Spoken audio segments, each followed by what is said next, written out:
વડોદરા હવાઈ મથકે સુવિધાઓના અભાવ મુદ્દે સામાજિક કાર્યકર સેજલ વ્યાસે અવાજ ઉઠાવ્યો છે।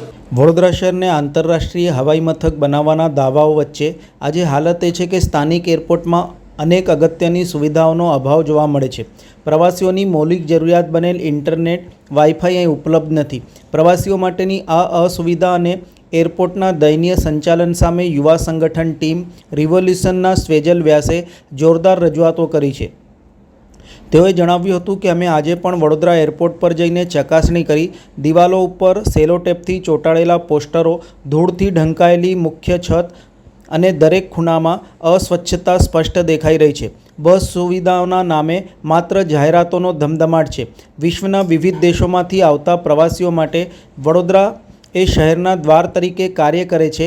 આવા સમયે એરપોર્ટની હાલત પ્રદેશની છબી બગાડે છે તેવું સ્વેજલ વ્યાસ દ્વારા જણાવ્યું હતું।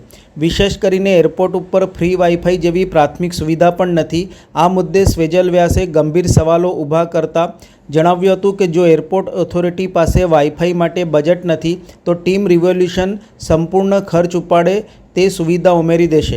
જો એક અઠવાડિયામાં એરપોર્ટ ઓથોરિટી આ પગલાં નહીં લે તો અમને અધિકૃત રીતે પરવાનગી આપવામાં આવે જેથી અમે તદ્દન મફતમાં આ સેવા જનતાને આપી શકીશું। બદનસીબ એવું કહેવાય કે આપણા વડોદરા શહેરના એરપોર્ટ પર ઇન્ટરનેટ નથી આવતું, વાઈફાઈ નથી।